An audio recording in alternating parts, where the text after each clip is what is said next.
It is the Beaver Banter podcast. I'm CJ Baumgartner, Ian Rivers, my co-host. Ian, another great day to be a Beaver, always is. Of course, it feels like Bemidji State University stuff when it's freezing cold outside the way it is. It always makes me think of campus and makes me think of everything going on there. So that's good to see that there's a little bit of normalcy there.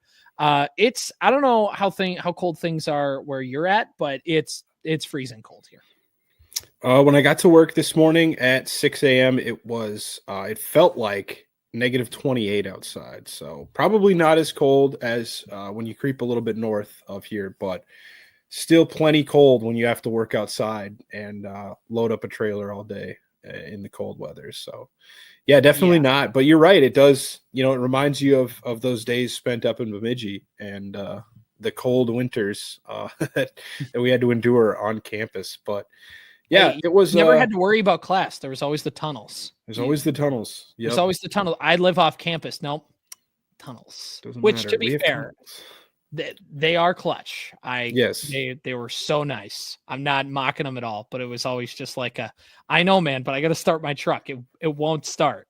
Like that great text you have to send to your buddies like, hey, can you come take me to class, please? I didn't like I'm an idiot and didn't start my truck throughout the day yesterday, and now it won't start at all because it's negative 40 with wind, like combined with the wind chill. So anyway, Bemidji State sports, Ian, it's a grind right now. It's the January slog. It kind of always is, no matter how good the teams are doing. You're just kind of in that part of the year where it's just cold and you're just waiting for the weekends to get to the sports, and you're just, it just is that time of year. So here we go, I guess.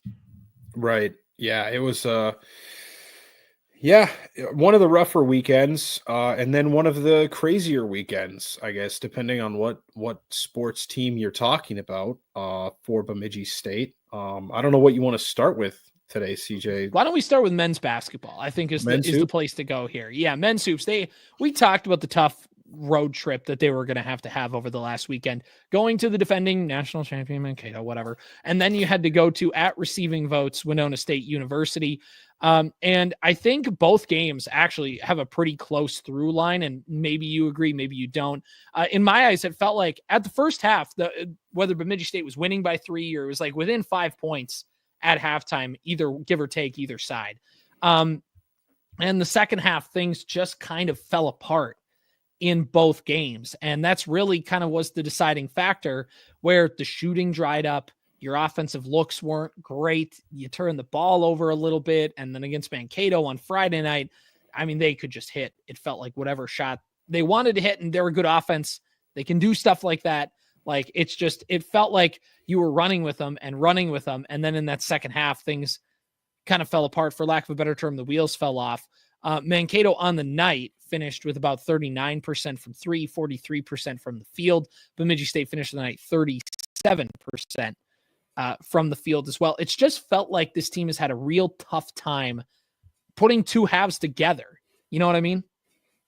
Absolutely. Yeah. You always see, even if you don't get a chance to watch the games, you see the Twitter post pop up and it's like, all right, first half wasn't as bad. Like we're only down 4 or 6 or whatever it is, or we're up 1. And then the second half just kind of gets away from them. And it's almost similar to the stretch of, Bemidji State had, or I guess this whole thing is Bemidji State. That doesn't make sense. The hockey team, the men's hockey team has, where the first half we talked about inconsistency weekend to weekend. It's like, man, half to half, they just can't seem to put two solid halves of hoops together. And they'll play well in the second half and they'll try to mount a comeback effort against, was it Moorhead earlier this season or somebody like that, where we kind of stormed back into the game, but the first half was just so bad that we didn't have a chance to get back into it. And, to be honest, these are two very tough teams to have a bad half against, and to try to get some consistency against, because one of them's receiving votes, and like you said, one of them's the reigning national champion. So you're on the road for both of them, and you haven't had quite the season that you're hoping to have. You're hoping that you can gain some momentum and try to make a push into January and February on this weekend, but wasn't meant to be this time around. And like you said, it just seems to be a lack of consistency for this team right now. Yeah, I mean, there are better basketball minds than me that can tell you why exactly it's happening this way and why it's going the other way. But it's just felt like, yeah, again, from what I've watched in the second halves of both of the games over the weekend, it just felt like those offensive opportunities, just whatever, adjustments were being made at the second half or halftime. I think halftime adjustments are always kind of overplayed in sports, like, because it's like in basketball, the halftime is just an extended timeout. Like you can't completely throw out your game plan. It's just kind of tweaking things on the fly here and there. And that's in any sport. But once your game plan is set, you're kind of in it, and it's tough to change on the fly. But it's just felt like that you haven't been able to see two halves come together for whatever reason. And I know this team has been banged up. I know they've had some injuries throughout the year. I know that, they can say that they haven't been able to really put out their best lineup consistently every weekend. And that's correct. It's just frustrating as a fan, though, because you feel like, last year's team, even though it didn't quite get to where we wanted it to go, put up some good efforts, had some good contests here against these teams like Mankato, like Winona, like Moorhead last year. So it's just tough to see that kind of happen in the second half. If you want to look at the Winona State game, for that one, Bemidji State, again, just shooting from the field has been the issue, at least comparatively. I mean, they shot 30% from three. They shot 32% from the field. And then meanwhile, Winona State shot about 47% from the field, 32% from three. You're seeing some guys kind of stand out here, start to kind of make their inroads throughout the season. Obviously, Tate Olson has been somebody who's come on scoring a good amount of points. He dropped 20 in the loss on Saturday. John Pekarich had 11 on Saturday night, and on Friday night, I'm trying to see where I had his number here, but on Friday night, he also kind of had roughly around that same number, looking at pulling it up here. This is great audio, 16 points. So he led in scoring as well. So you're starting to see a few of those guys pop up and start to kind of assert themselves kind of as scorers and some facilitators and things like that. But it's just tough right now. And it feels like, again, when you get outscored in the second half against Mankato, 42-24, I mean, they didn't quite double you up, but it's pretty close. And then you look at the second half where you get outscored 33-47 and you're within 5 points at halftime. It just, I don't know. It's tough. I know that they've been going through some injuries. I know that it hasn't quite been everything that they drawed up. So I'm not trying to nail them to anything here, but it's just frustrating because this is a team we think that can compete and has some expectations and can do some things throughout the season. There's a good opportunity to turn that around. They go to Duluth, to Concordia. Those are always some schools that, again, historically have been tough places to play, have been some areas where, hey, if you go on the road and get a win there, that's always a pretty good sign for where your team is going forward. Looking currently at the NSIC men's basketball standings, if I can get my page to load, Concordia St. Paul currently fourth in the conference right now. Minnesota Duluth down a few spots. They're down at seventh. But both have winning records in the conference. Concordia St. Paul 7-3, Minnesota Duluth 5-4. So there's some games. Again, it's just a tough slog of a schedule in January. And then, by the way, after that, you come back home the next weekend after to play Southwest, which is towards the top of the conference. And then you also play Sioux Falls, which is a little bit closer to the middle of the pack. But again, a tough January, and it's just looked like so far it's just been tough to kind of get a groove going.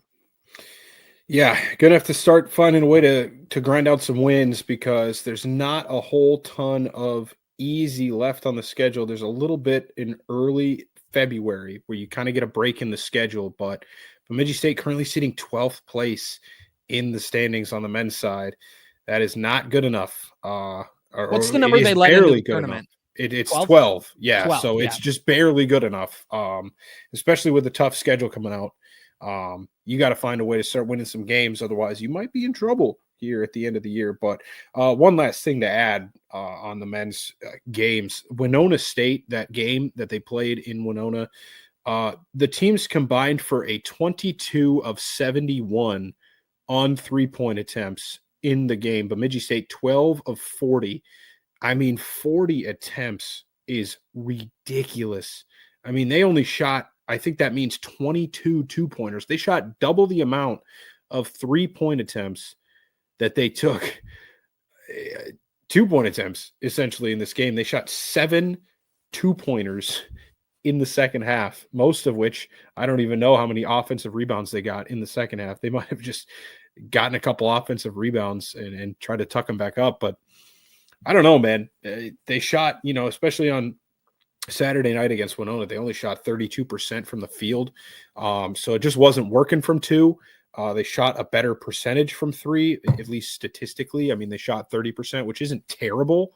But you got to shoot better than that if you hope to stay in these games against teams like Winona and Mankato. And 71 3-point attempts, man. That looks like a game at the YMCA. I'm not going to lie to you. That's a lot of threes between the two teams.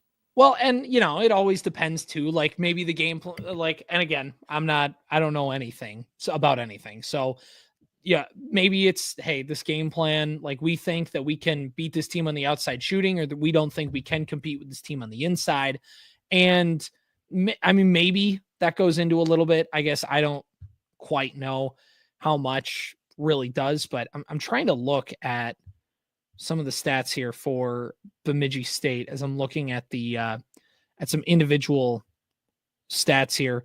I mean, really, and we can, with the, not quite the scoring presence down low they've wanted to. I think it all kind of starts with just John Sutherland not being in a ton of games. I mean, if you go to the BSU Beavers website, he's played in 4 this season and started in 2. He just hasn't, and we don't quite know what all is going on, but it's health related. He just hasn't been healthy. He hasn't been able to play in all the games.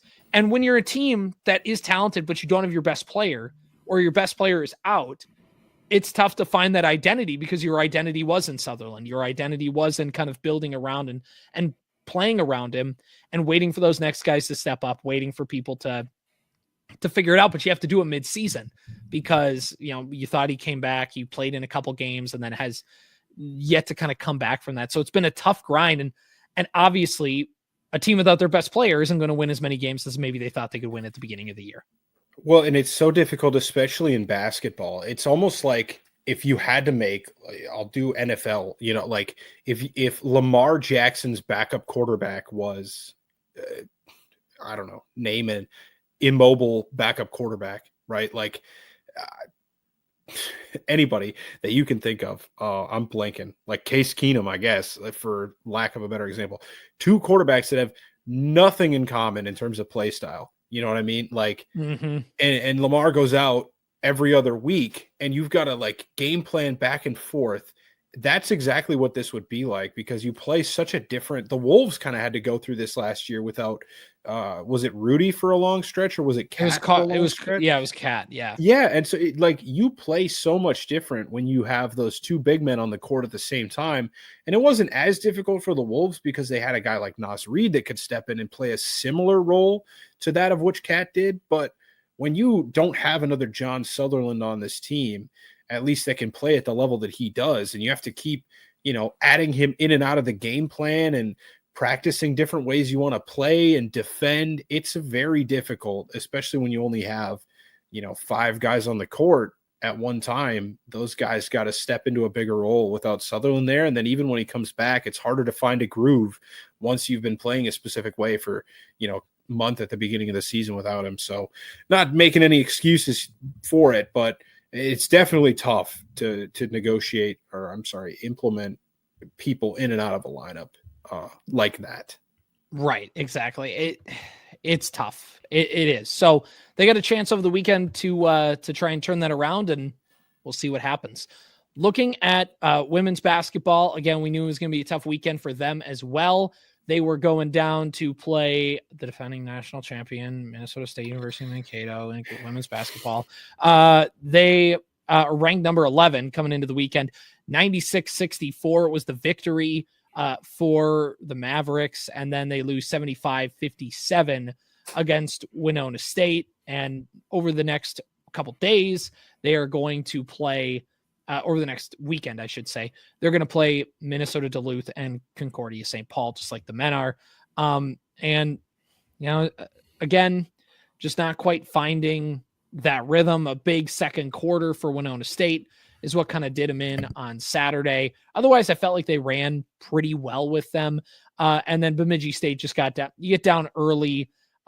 You get doubled up in the first half, nearly doubled up, or in the first quarter, I should say, nearly doubled up in the second quarter. And they're a good team. That'll happen. There's not much you can really do about that. And you move on. So they have an opportunity this coming weekend to try and turn that around in the NSIC and see what happens. Again, they had a nice little stretch there where they were able to at least get a win on the weekend, the last couple, and get some splits and at least get some NSIC wins that you can stack on them. Currently, they sit 2-8 right now in NSIC play.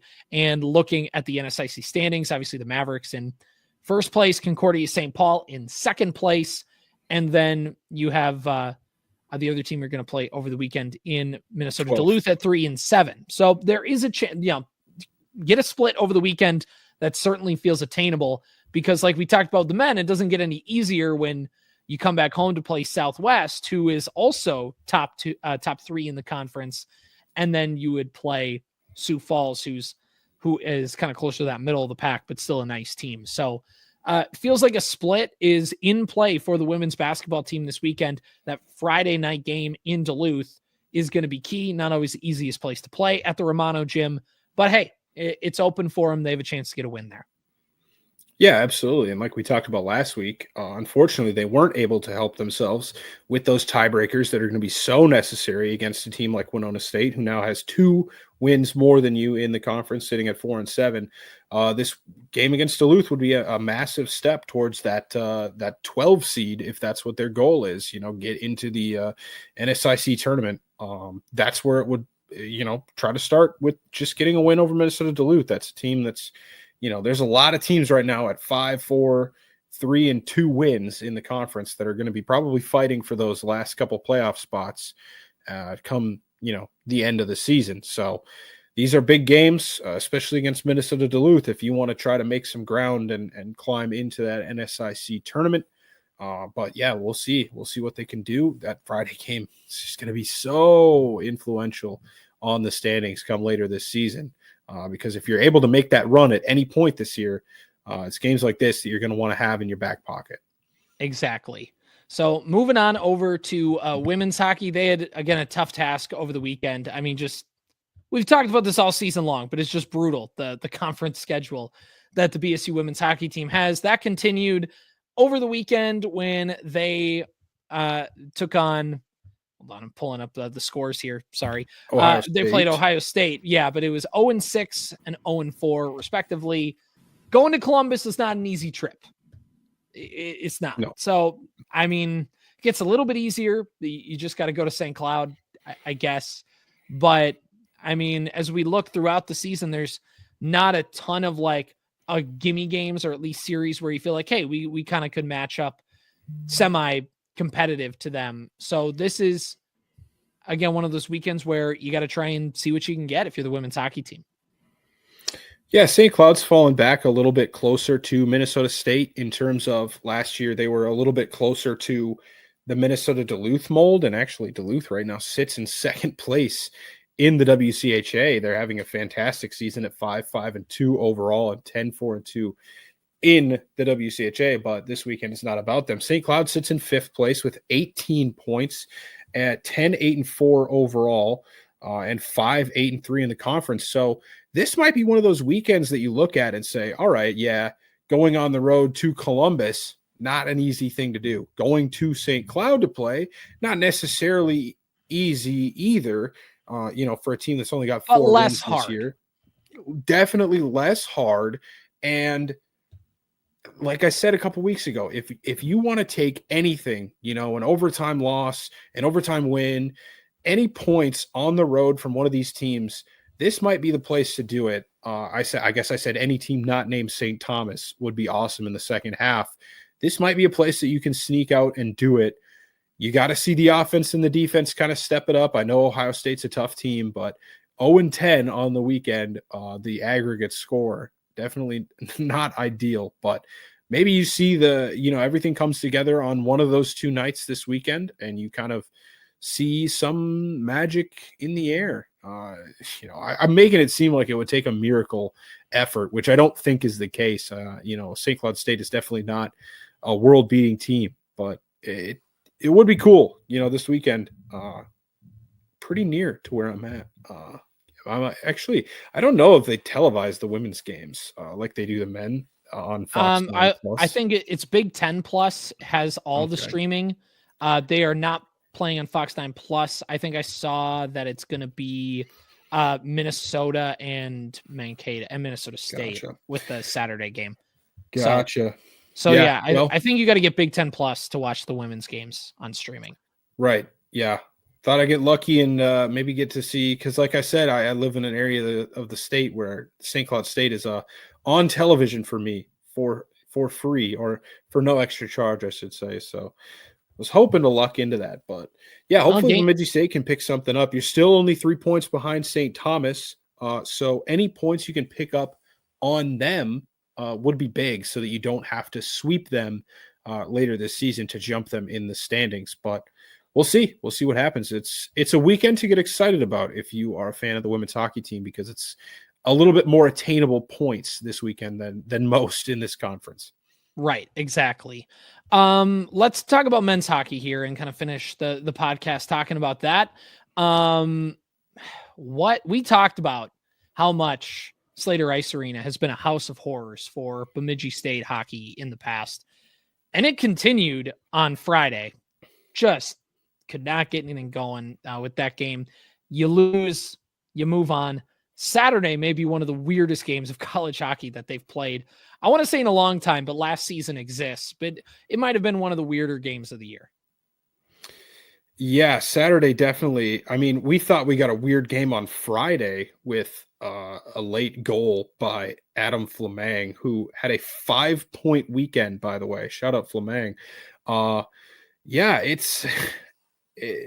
Saturday was especially crazy. I mean, I didn't watch a lot of Saturday. As you can see, hanging behind me is a Chargers sign, and I was still a little bit annoyed at what had happened earlier that day, so I didn't watch much, but I did see that they came back and tied the game somehow. So I watched the overtime period, and just the overtime period alone was like the craziest thing I've ever seen. You caught the general vibe of the game.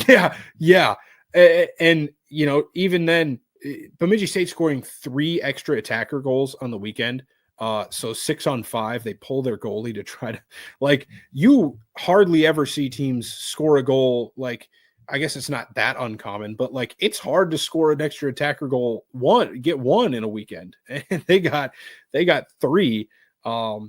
It's really weird because, you look at how this weekend kind of played out and you're like, man, did we leave points on the table, or are we lucky that we came away with 3? And I guess that's kind of just maybe a 3-3 split is just exactly what you deserved for this weekend. Hey, we said it. We said get a split and we'll be happy. We didn't say how. So right. It was just the weirdest thing. I mean, Friday was a very interesting game. They got down early and then scored early in the second period, and it was 1-1 going into the third.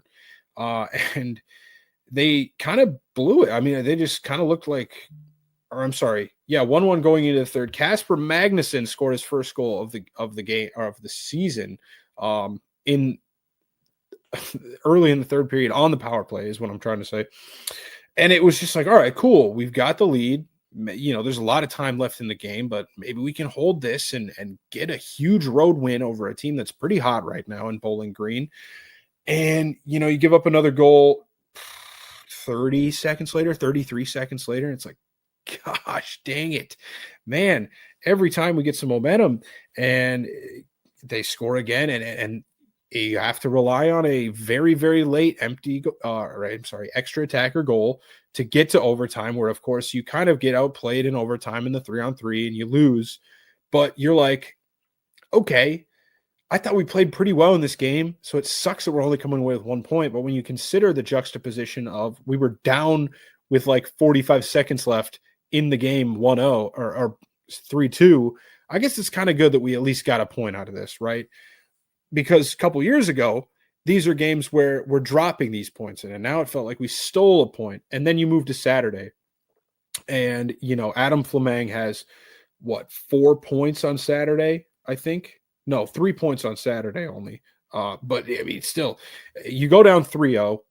The vibe in the Discord is not good. I mean, it's just like, this is the worst game of the season. We're down 3-0.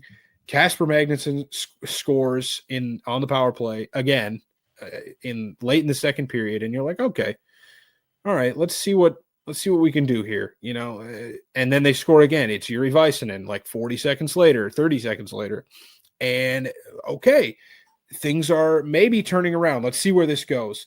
And then you go down, 6 minutes, 7 minutes into the third period by 2 goals again. And you're like, well, shoot. Okay. We thought we were maybe going to experience, I saw getting flung around like, oh, it feels very, Michigan Tech game last year where we were down 4-0. That's what it feels like right now. Maybe we just found the switch. Eric Martin and Yuri Väisänen rescue a tie, from Where would the we embers. be without them? And get us into overtime and get us a point again. And then overtime was just pure chaos. I mean, go on to Midco. I don't know. I guess they probably do post. I think the you games. can play them back. Yeah. You could probably play them back afterwards. Go just watch the overtime period. Like CJ said, you'll get the entire vibe of the game. It was just chaos. I mean, Stover stood on his head like 8 different times. Bemidji State had a 5-on-3 in the overtime at one point. Stover made some amazing saves. I mean, credit to him for keeping them, I guess, getting them a tie. Not that either of these teams really care about the pairwise, but I mean, it's great for their pairwise that they were able to tie and lose in a shootout. And then Bemidji State did dominate the shootout, by the way. I can't remember who the goal scorers were. I think it was Yuri Väisänen and Eric Martin. Anybody can feel free to correct me if I'm wrong on that, but yeah, Scholl still unbelievable in shootouts. Stymied Bowling Green twice. The Beavers come away with 3 points from the weekend. It was just absolutely nuts. I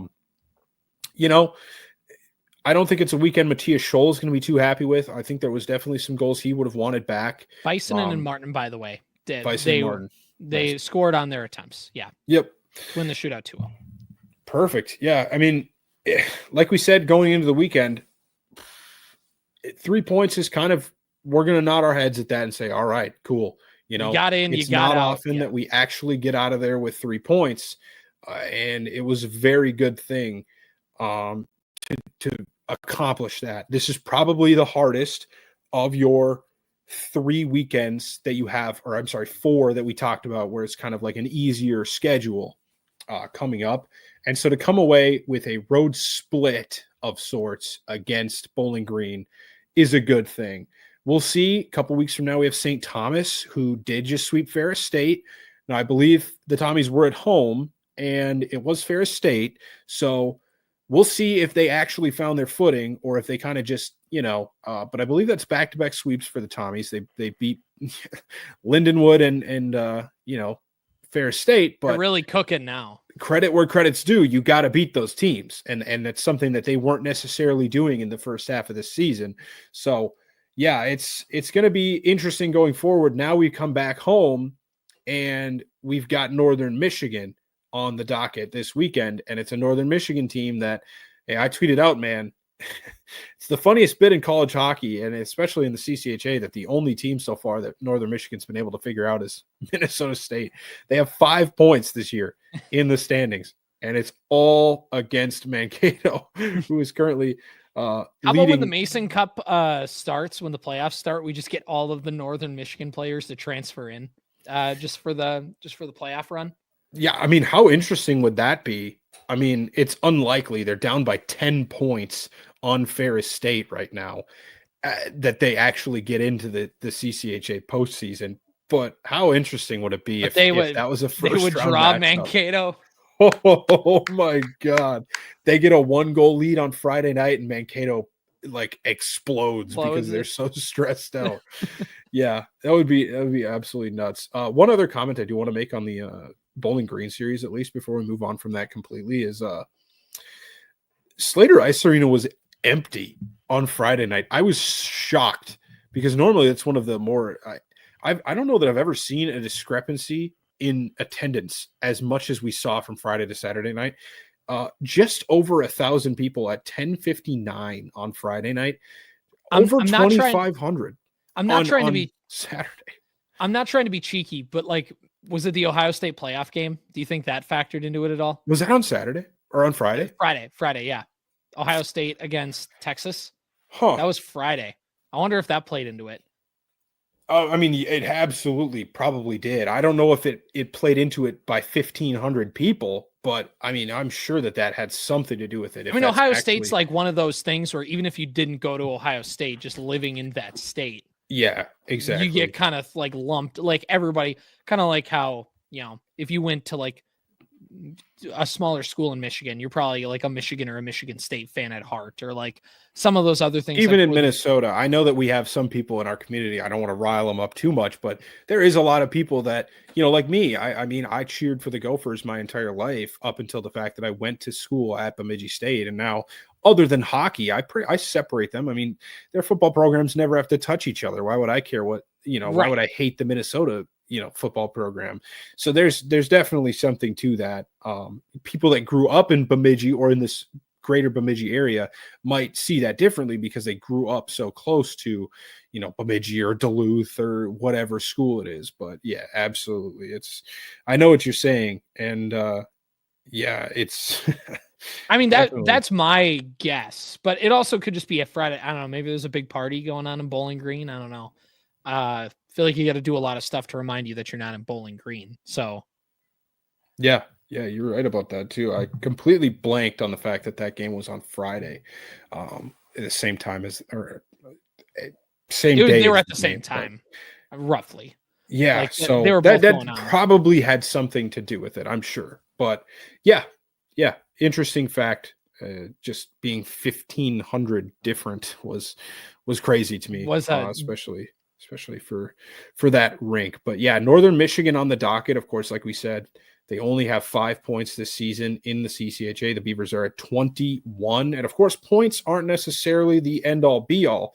But when you're looking at teams around you not named Augustana, that's kind of still a good barometer to use. So Bemidji State currently sitting 1 point behind Lake Superior State, who is in 5th place. Every team in the conference with an even amount of games played, by the way, which is very relieving, other than, of course, Augustana at 14. Last year, it was like nobody ever had, like until the last 2 weeks of the season, nobody had like an even amount of games played. And so it's like just making the standings just a headache to look at. So, yeah, Beavers still only 5 points out of 3rd place in the conference. And then from there, they would be a decent percentage behind Augustana still. But one good 6-point weekend here against Northern Michigan could really go a long ways in in Bemidji State's hopes to climb back into home ice. And it's unfortunate because you only got 3 points from a weekend where Mankato only got 3 points, and it would have been so awesome to come away with 4 or 5 or even 6, obviously, from this weekend and really climb the ladder. And if you had any hopes at the McNaughton Cup, they would really be bolstered after a weekend like that. But we'll see. Maybe this is a weekend where, Minnesota State, they did rebound fairly easily with like a 6-1 win on Saturday. But maybe this is a weekend where they kind of start their stumble. Who knows what they've got coming up to. But yeah, it's definitely a weekend where you're looking for like 5 points at a minimum, because there's not going to be too many weekends left after this one where you're like, yeah, I'm very confident we can get 5 or 6 points. And you've kind of got to, after digging yourself a little bit of a hole early in the season, this is where you got to start making them up. And like I said, it's unfortunate that like everybody else in the conference is splitting. St. Thomas won pretty handily this weekend, but and they're kind of right on your heels now, by the way. They're only 3 points back. So you got to be careful about that too. But I think it was not Bowling Green. Obviously, they split, but Lake Superior State and Michigan Tech split on the weekend as well.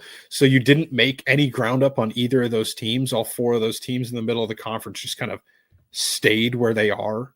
And like, yeah, just the only team that really had a great weekend was St. Thomas, because they gained points on everybody in front of them, and everybody, behind them or in front of them lost a little ground. So yeah, it's very, very good opportunity here for the Beavers to, start cooking a little bit. Back at home.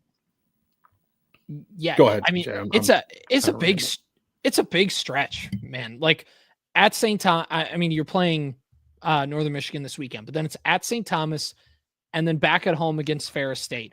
These next 6 games are going to tell you how hopeful you should be, because the final 6 are at Michigan Tech, home against Bowling Green, going down to Mankato.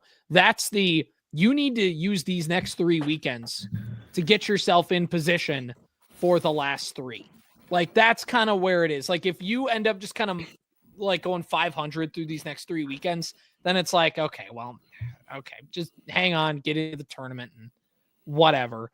But like, you have a chance to get a bunch of points over these next 3 weeks that can really make it interesting. I'm not saying McNaughton Cup, top of the standings, we're just going to cross that bridge if it comes. But to getting home ice and getting the highest possible seed, you're going to need to stack some points on top of each other. You got through Bowling Green like we talked about last weekend. You got through that weekend without sinking yourself. Now's the opportunity to pick up some points. You can't leave them out. And it's going to start.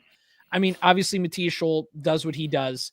And, overtime period withstanding on Friday night, and even a little bit of Saturday where Bemidji State did not play well. And it felt like there were times on Saturday where the defense didn't quite set them up, or on Friday, excuse me. But, I mean, really, I don't know. I'm not a hockey mind. I'm not trying to claim that I know everything's going on the ice.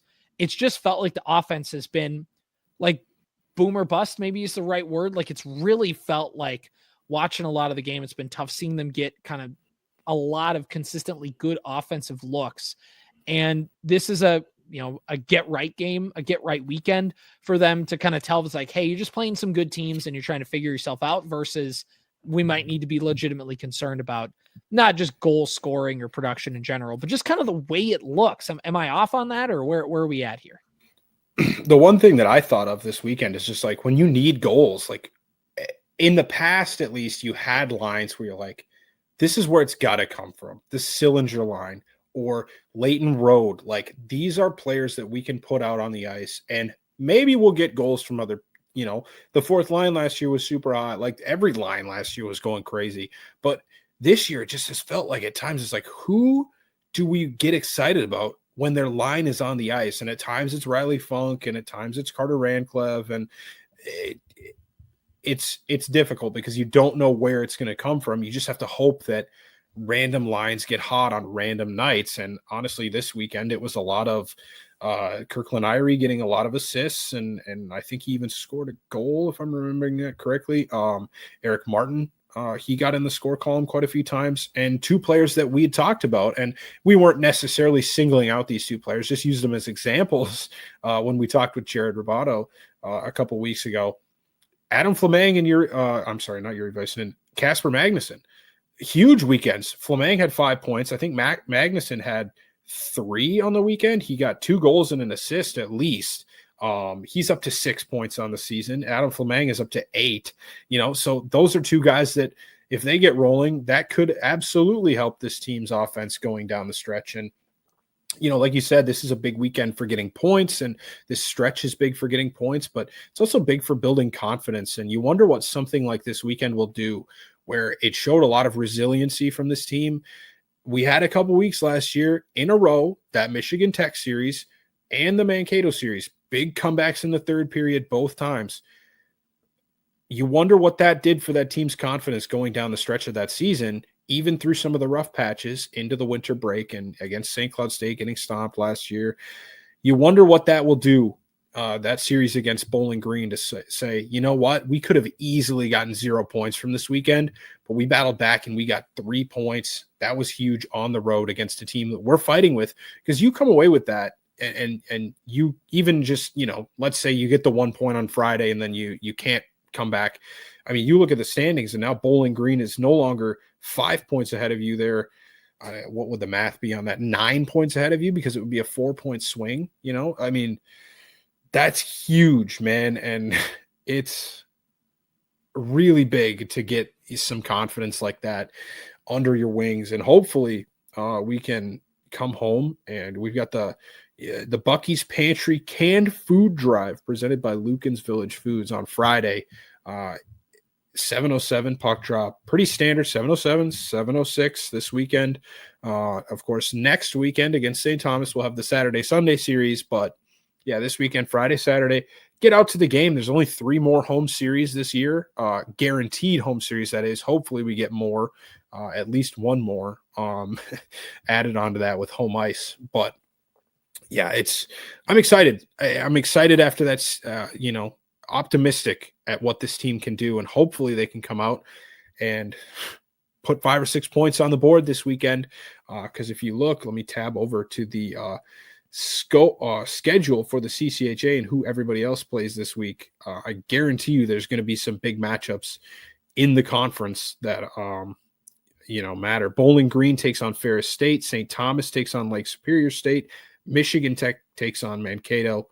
And then Northern Michigan and Bemidji State, of course. So not too many like middle of the pack, dog fights there, but St. Thomas and Lake Superior State, that could be a big split for you. Maybe if St. Thomas gets 4 and Lake Superior State gets 2, that's huge. You jump those teams, or at least Lake Superior State, if you come up with 5 or 6 points, if they can split with each other. So you just got to keep picking up majority points from every one of these weekends, and especially when you're talking about Northern Michigan, who I believe sits 63rd in pairwise out of a qualifying 64 teams. You want to probably get 6 if you can. If there's any weekend to do it, it's got to be now, because unluckily, this is your only chance to play the Wildcats this year. They are one of 2 teams that you only pulled once in this conference. So got to take your points against them when you can get them. Exactly. So, and by the way, that Lucan's Village Food, Bucky's Food Pantry days.